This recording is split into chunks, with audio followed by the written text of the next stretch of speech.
What's up? You are here. You are tuned in to the Pimp Game podcast, and we are here.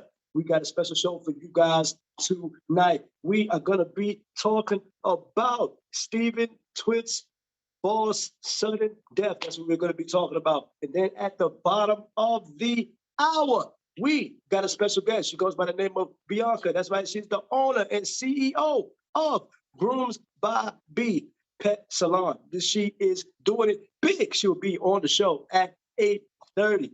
All right. So first, before we get started here, I would like to thank my viewers, especially my YouTube viewers. I want to make sure you go ahead and like, comment, and subscribe to the channel. That's right. You want to go to iamkennyd and subscribe to the channel. Make sure you turn those notifications on so when we upload videos, you are the first to get it. We got you. All right? So let's talk about it. Stephen Twitch boss sudden death. It is crazy, man, to think that this dude was only 40 years old. It was said that he left a suicide note at 40 years old. I don't know if I believe that. That's a little young to be doing that. I don't know what problems he may have had. It just seemed like an abrupt death just kind of happened so quickly and abruptly. And it seemed like some of these stars, these people in higher places, they're just dying at not only a high clip, but so soon. And I was watching a podcast the other day, and the guy said that in that hotel, the walls were very thin. You could hear a lot in that hotel. And for whatever reason, if this man supposedly got shot, we didn't hear it. You know, we didn't hear it. Nobody heard it. And people were in the hotel. That's the crazy thing. And I'll never understand it myself, how we can do that, you know, where we just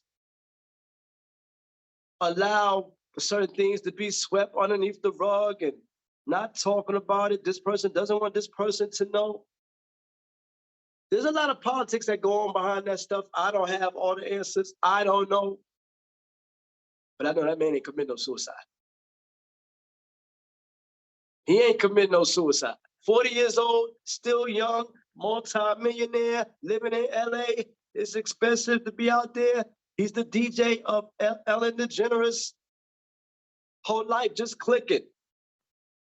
Where a lot of people would love to be in that place or in that space, shall I say. And for him to just take his own life like that, I don't know. Now, we never know what somebody else has going on with them. We never know if, you know, they got certain things that might be going on that they might not be feeling with their own self.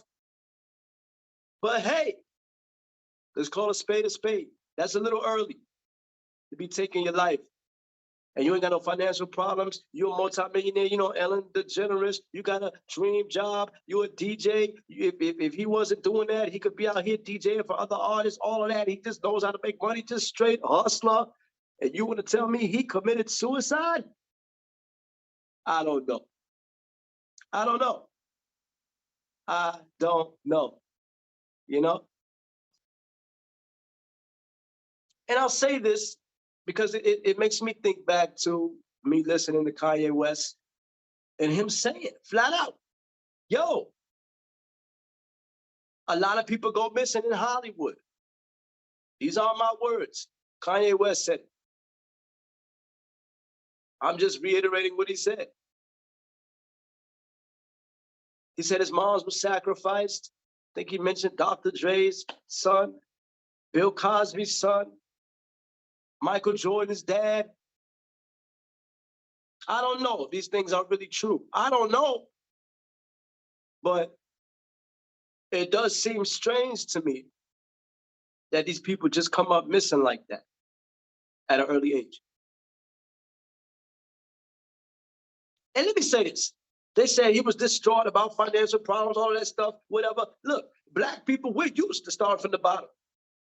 As a matter of fact, even if you were Jay-Z, even if you Kevin Hart, whatever, they probably started from the bottom when they ain't had nothing. Black people are used to having nothing. You won't make me believe that they went ahead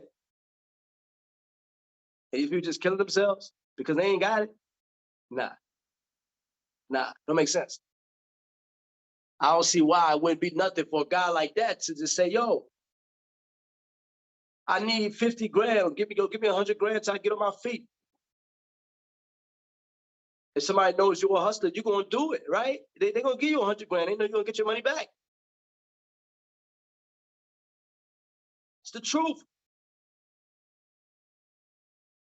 So for me, I believe whatever happened in that hotel room, hopefully it comes to light.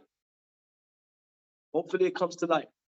But him just killing himself, I don't know. I find that hard to believe. And it's unfortunate. Maybe he did. But I find that hard to believe. Because I don't see him doing it. For what reason? For what apparent reason would you be killing yourself? Listen, now that I think about years ago, comedian Robin Williams, he took his own life. I'm starting to question that now. Like, did he really take his own life? I mean, this is a guy who wrote jokes for Martin Lawrence. He was a guy who wrote jokes for Martin. But we just never know some of the trouble that these people go through when they're in Hollywood. We don't know. It's a different world.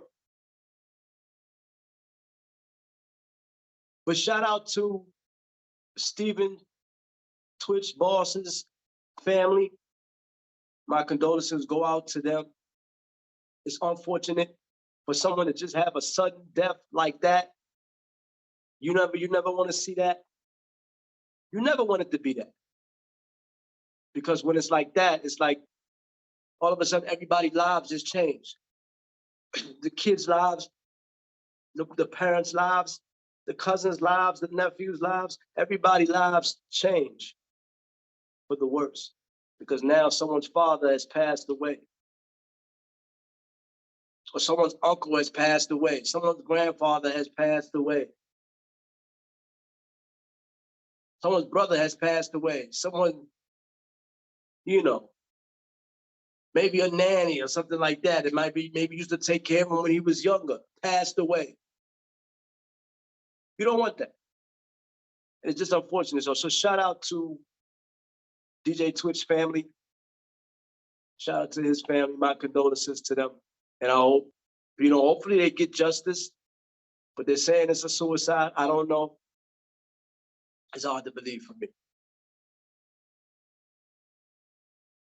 Yo, if you are just joining us, you are tuned in to the Pimp Game Podcast. And we are here talking about the sudden death of DJ Twitch. That's right. He goes by the name of Stephen Twitch Boss. His recent death. And then at the bottom of the hour, 8:30, that's right, we got a special guest. She goes by the name of Bianca. She is the owner and CEO of Grooms by B Pet Salon. She will be on the show here at 8:30 at the bottom of the hour to talk about what she got going on. We got you, all right? So let me say this real quick about Stephen Twitch. For you to get at that level, DJing for Ellen DeGeneres, you got to be good.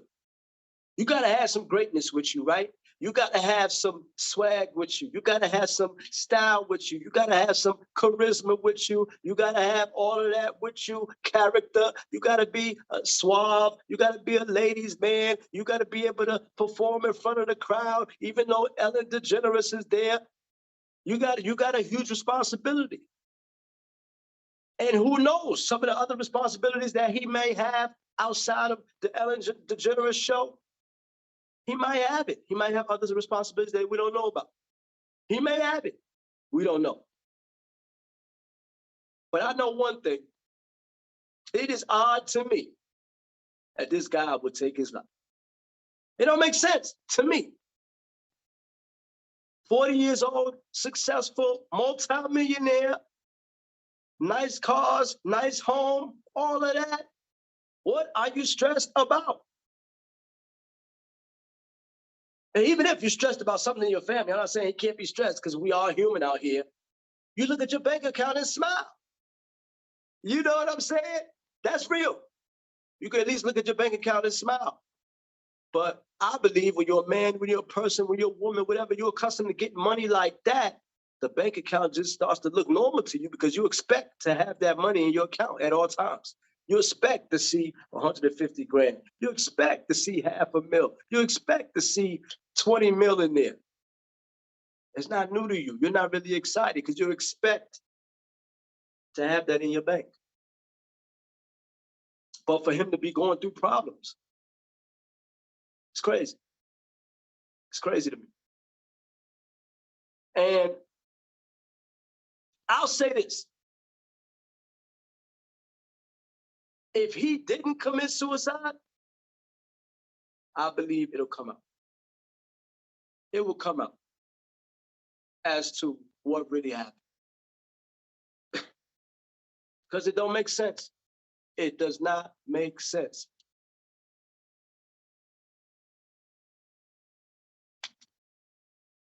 Why would a guy like that commit suicide? And leave a note at that. I saw one of his interviews. He looked like he was speaking on matters of the world with Kanye West and all of this stuff. He was a knowledgeable guy. There ain't no guy trying to commit suicide from the video I saw. He just looked too hip on things, you know? Too hip on things. And like he was enjoying life. He's only 40, he's young. That's young. Listen, you are here, tune into the Pimp Game Podcast. You are not old once you hit 60. You old when you get 80. I give you 75, 80. You old. Now you're old, right? Because a lot of things are gonna change. You can't do this, you can't do that, you can't drive fast. You in the slow lane all day. Take you 2 hours to go grocery shopping. Certain things change. But if you're 40 to 50, 50 to 60, you're not old. You may be older, but you're not old. You're still functional. You can still do stuff. You can still do stuff. And that's the truth. So that's why I don't see this man committing suicide. But we'll go with the facts. The police department said he committed suicide. Well, I guess we gotta find out more. But from the interview that I watched, Kenny D, watched on YouTube of that man, I think it was like a day or so before he actually passed. That was not a man who was looking to kill himself. In my eyes, I don't see it. I don't see it. He just seems too charismatic, too full of life, too, about people. About people. That's what it is.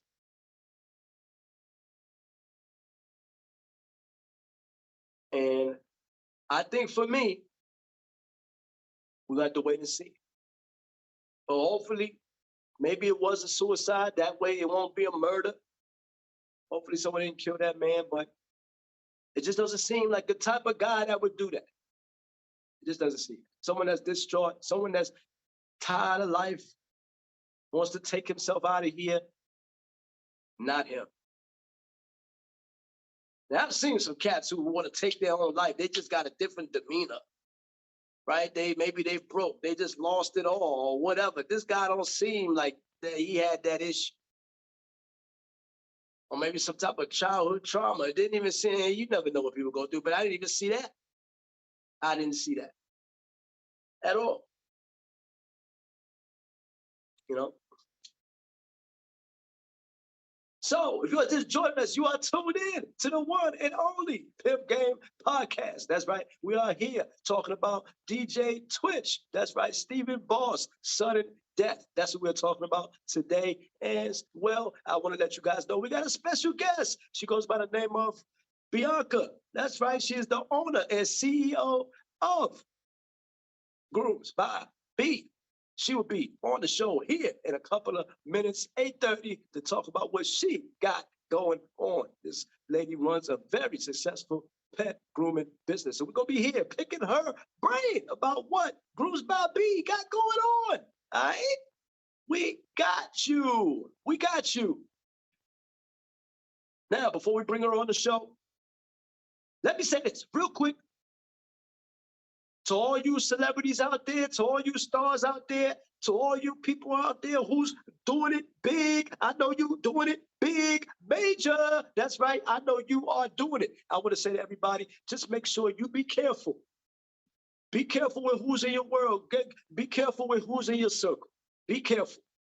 And I'm talking about your wife, your husband. You got to be careful with all of that. Whoever you marry, you got to be careful. Your girlfriend, whoever you let in your space, you got to be careful. Because one thing that success has taught a lot of people, I know it's taught me, when you start to become successful, some people may start to look at you funny. They may. I ain't saying they will, but they may start looking at you funny. Because you may not be the same person no more. You may not be the same person that you used to be. At least they ain't looking at you that way. They're not looking at you that way.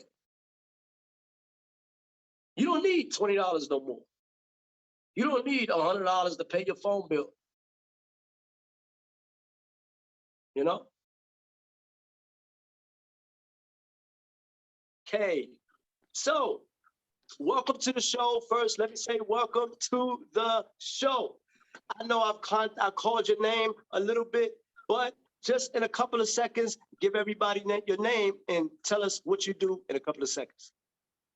I am Bianca. Most people call me B. I am a pet groomer, pet stylist, owner of a salon in Atlanta now. I like that. I like that. I like that. So, let's go back to where it all started for you.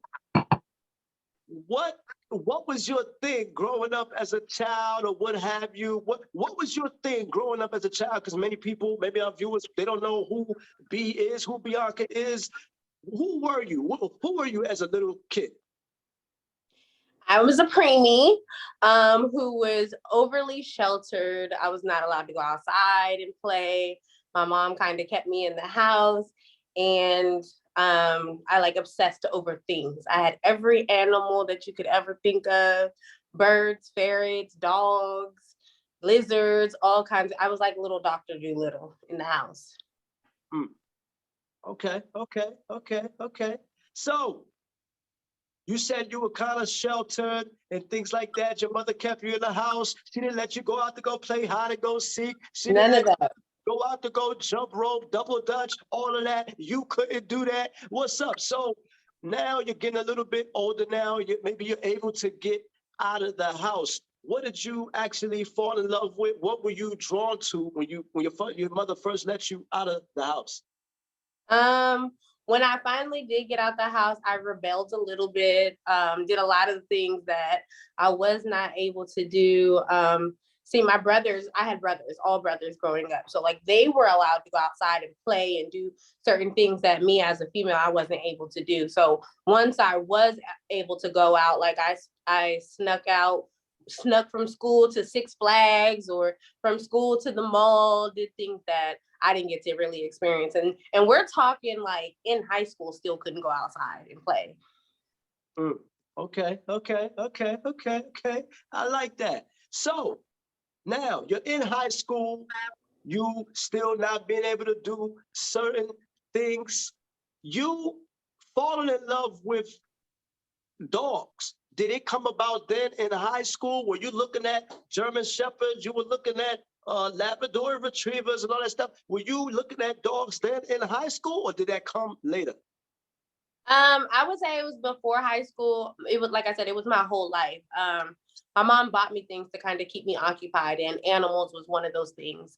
So I fell in love with dogs long before anything. It could have been my mom's fault why I became a little Dr. Dolittle. However, when I grew up and kind of got my own independence, like I went to hair academy. I went into like human hair when I first like graduated high school and stuff like that. Wow, wow, wow, wow, wow. Okay, okay. I like that. I like that. Yo, so you have just tuning in with us. We are here on the Pimp Game Podcast, and we are here with the one and only Bianca. That's right. She's the owner and CEO of Grooms by B. I love it. I am feeling it. We got you. All right. So you went to hair school, you doing designs, maybe you're putting colors in hair, you working on the wigs and stuff like that. Did you ever think that you would look at dogs the same way and giving them designs and putting colors on their feet and putting colors on their hair and all that stuff? Did you ever think that? No, not at all. Not at all. I didn't think, I maybe as a child kind of dreamed of being like a veterinarian or something like that. Not thinking I would be like a pet hairstylist. That came later on definitely came later on in life. Okay, okay, okay, okay, okay, okay. So with you being a stylist, and it seems like it's something that you know, you really got to be creative with. You really got to know your stuff. You really got to be that type of person. You either got it or you ain't got it. Well, I've been online because I knew I was going to have you on the show. I was looking at other groomers, and then I went back to your page. I was like, oh no, they not like this. They not like her. This is another level over here with the grooming. Like you really take it personally. So with the grooming, is there a special technique that you have based on the dog, or is you just do all dogs the same way, or it just depends on the dog that you're grooming? I think it depends on every single dog. Just like children have their own personalities, people have their own personalities, animals also have their own personality. And the first thing I kind of like ask my clients, if they don't have a general idea of what they want done, I kind of just say, you want to give me creative freedom? And they're like, absolutely, sure, we trust you. If we don't like it, I mean, what's the worst that can happen? It's hair, it grows back. So I kind of like make their haircuts, their styles to reflect their personalities. I like that. I like that. So when you take us to now, you started the company Grooms by B. What made you start it? What made you come up with the name? Did anybody inspire you? How did that all go down? How did you start the company Grooms by B Pet Salon? So I originally got into doing dogs. I was actually inspired by my children's grandmother, paternal grandmother. When I got pregnant with my first child, I was working at a hair salon. She kind of was like, you can't do this. You can't do perms and chemicals and stuff like that. You know, pregnant with my grandbaby. Let me show you something that you can do. And for a long time, I didn't know what she did. And she took me over to her salon. And I just went in and started washing dogs and watching her do cuts. And I was like completely intrigued. And I was 20. I was 20 years old. I probably worked in a hair salon for a year after graduating high school. And I just jumped right in. I haven't done anything else. 14, my oldest is 14. I haven't done anything else in 14 years. She like completely inspired me. God rest her soul. I feel like I'm definitely holding on to her legacy. Her grandchildren, they come to the salon summers, they're cutting dogs just like their mama. So it's gonna be a family business, definitely. I like that. I like that. Shout out to grandma. I like that. May her soul rest in peace. Condolences to your family. So she takes you to the shop. It surprised you. She's over here doing dogs. You never knew what the hell grandma did, but you knew she was bringing in the bacon. She was doing her thing. Did she ever say to you, like, look, if you do this, it's the pathway to financial freedom? Because a lot of people may not know, but the dog business is a booming business. I mean, seriously. Did she ever say that to you? Absolutely. The pet industry has grown like drastically. Growing up, I don't know about you and animals in your family, but growing up in my family, I don't remember dogs going to the dog groomer.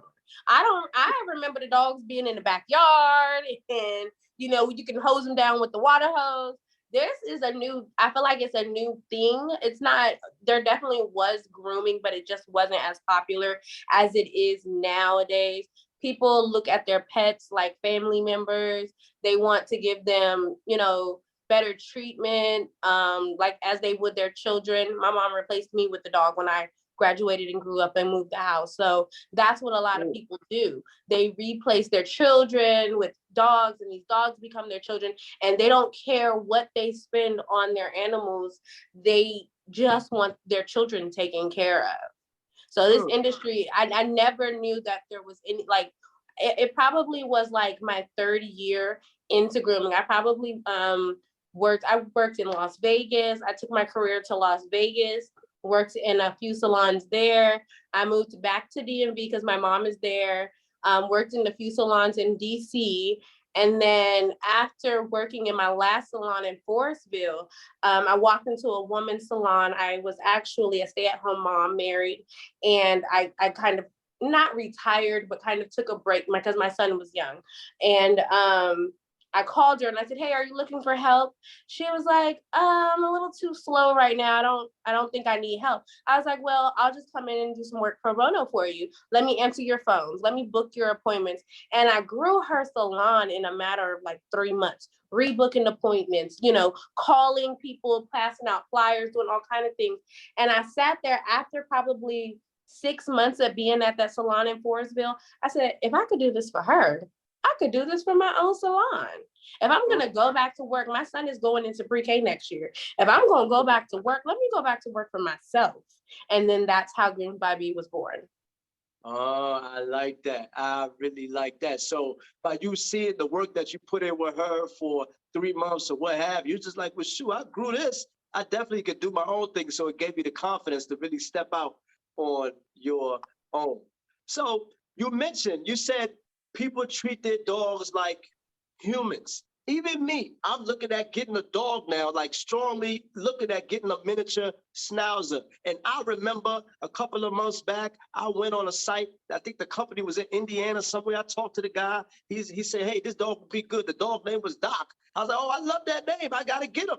He was $3,000. I mean, they got all the prices on there. It's not like they're even hiding the prices. So I told him, I said, "Look, I got some things to do. Let me hit you back next week when I'm ready to make a payment." I hit him back next week. The dog was gone. I mean, just like that at $3,000. Yep. And my mind was like blown away. I was like, "Dang, these people really take this stuff seriously." They really do. Oh, they really do. Wow, wow, wow, wow. So in terms of dogs, when you are grooming them, who gives you the most? Is there a breed that gives you the most trouble when you're trying to groom them? Is there a breed that's kind of hard to groom them? Maybe, I don't know, like a Saint Bernard, because Saint Bernard is extremely huge.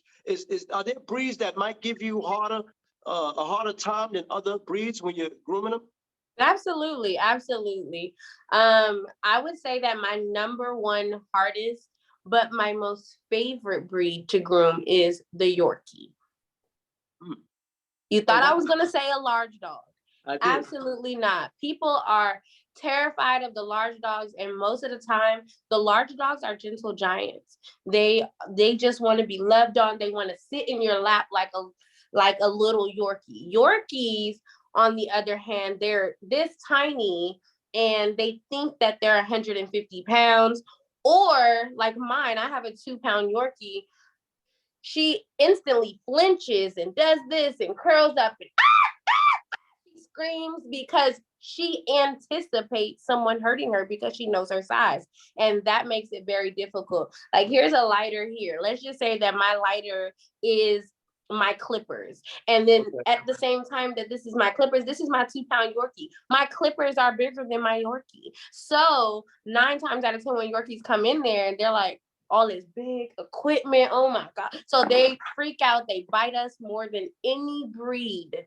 more than any breed, it's the teacup Yorkies that mess us up and are very difficult to groom. People think that, like, you know, because I got a 2-pound Yorkie, you know, your price is $75. Shouldn't I get it like half off because it's only 2 pounds to groom? No, ma'am. Your dog is harder to groom than a 150-pound Saint Bernard. Wow. And I have to have experience. Also, you have to have a certain level of experience to be comfortable grooming a 2-pound dog when the clippers are the same size as the dog, because there's easy ways to nick the dog, hurt the dog. You got to pull the little tiny leg up, and you know, in experience, you just have to have experience. So you're paying for my experience. I like that. I like that. So let me ask you this, because you're in Atlanta now, right? I know I talked to you a couple of times. You were in the DMV. How was that move for you? How serious was it for you? Did you look at the business like, wow, I'm really getting serious with this thing now? Because you made them, even though you're still selling dogs in Maryland, you moved to Atlanta in Georgia, where you're still doing the business, keeping it alive. Now you got it in multiple states. How surreal was that for you when you made the move from Maryland to Georgia?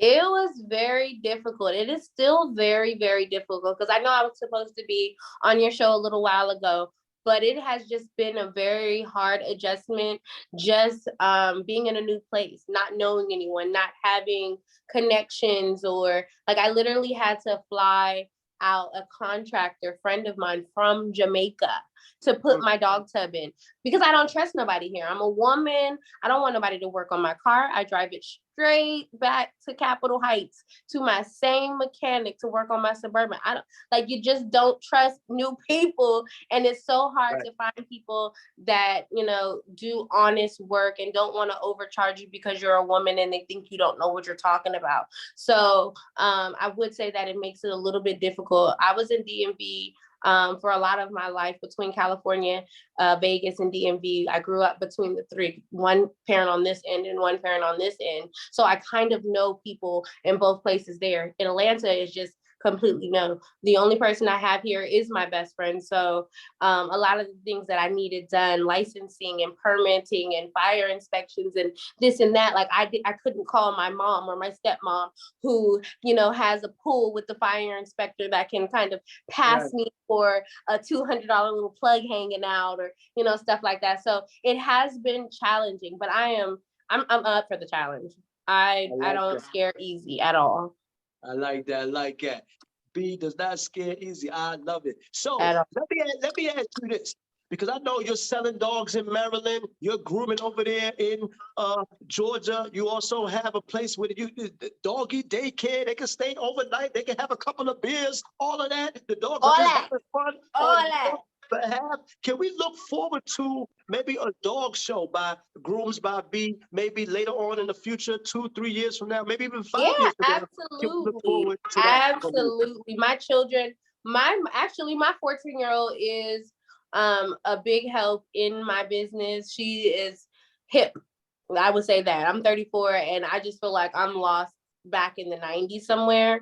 And so like my 14-year-old, she helps out a lot. And the ideas that she comes up with, you know, doggy fashion shows. She likes to bake. We can create. I do what is it called? I do pop-up shops. You can create, like, you know, dog treats. We make them here at homes. We make dog clothes here at home that I sell in my salon. Jean coats for the dogs, like anything that you could think of.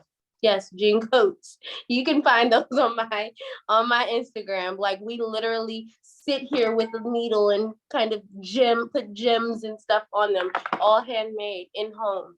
The children love it and have the art for it, just like I do. So you're telling me when my dog gets here, he should be here by the end of the year. By the end of the year, his name's gonna be Belvedere, miniature schnauzer. I can get a jean coat from Grooms by B. That's what you telling me? A custom jean coat for your dog. I'm getting it. I don't care how much it costs. I'm getting it. Okay, I like that. I'm gonna support that. So let me ask you this: for any young girl out there who wants to do their own Grooms by B, any young kid out there maybe want to do their own Grooms by B, doing it big like you, grooming all over the place. 2 questions.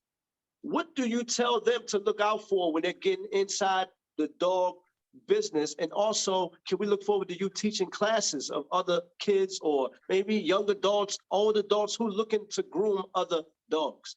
Yeah, absolutely. So in the DMV, I did offer those classes in my salon, whether it was to pet parents wanting to save $1 to groom their own pets at home or to be able to help out better at home, or also young children. I know this summer I have a few children signed up for my daughter's school who plan to come over and take some courses. I told my 14-year-old, like, I would rather you come summer at my job than go out and get a McDonald's job. You know what I mean? Not to knock working at McDonald's, because you do have to start somewhere, but I'm training a baby entrepreneur over here. Okay, I like I that. kind of would definitely tell young girls to know their worth. If this is your passion, this is something that you love, don't let anybody talk you down on what you know you're worth. I like that. I like that. I like it. Okay. So on the show here, we talked about it earlier. We talked about the sudden death of DJ Twitch. He's the DJ of Ellen DeGeneres. We talked about his sudden untimely death just came about or what have you. What is your thoughts on his sudden death like that? They're calling it a suicide. I don't know, but I want your opinion as to what do you think about him just abruptly dying like that? I don't know. I don't think that it was a suicide. I don't just watching his videos you're not talking to him, watching his videos and listening to him speak about things that he was passionate about. I couldn't say that I believe that he would be so selfish to commit suicide. I feel like he loved his children. He wouldn't have just left them behind like that. Yeah, I feel you on that. I'm kind of feeling the same sentiments to that too. So do you think it's kind of strange that they're saying he left a note of suicide and this brother seemed like he had charisma, he had style, he had swag, he had all of that? I just don't see him taking his life like that at such a young age. Yeah, I don't buy it. I think that they're trying to cover something up. I definitely don't buy it at all. Okay. So that is your thoughts. So before we go or before we sign off, let me ask you this. If someone wants to get in contact with Bianca and tap into what you're doing, maybe buy some clothes for their dog, maybe buy a dog from Maryland, maybe get their dog groomed, how do they get in contact with B? They can contact me at Grooms by B Pet Salon at gmail.com, or they can just hit me up on one of my Instagrams. I have Grooms by B is my Instagram for the DMV, and Atlanta Grooms by B is my IG for Atlanta. All right. And for people who've been sticking by you through the years, who've been rocking with Grooms by B, I know I'm a huge fan. I ain't gonna lie, I check it at least once a week, twice a week. What are there any final thoughts you have for your fans out there, for people that have been rocking with you for a long time? I would love to just extend, I would love to let everyone who has been with me for a while. I have some clients who I've had their babies as puppies and now they're old dogs. I still fly back and forth from DMV to Atlanta and do house calls for some of my beloved babies. So if you are interested, DMV, in getting a home groom for one of your puppies on one of my free days, just DM me for, an appointment. We can set something. I like that. So, we gotta ask you, tell everybody who you chilling with. I'm chilling with Kenny D on Pimp That Game podcast. All right, so that concludes our show for today. I'd like to thank everybody for tuning in, as well as my YouTube subscribers. Make sure you like, comment, and subscribe to the channel. And also, make sure you turn those notifications on so when we upload videos, you are the first to get it. And we like to thank the infamous B, that's right, Bianca, the owner and CEO of Grooms by B, for blessing us with her presence. I see you next time on Pimp Game. You don't want to miss it. Holla.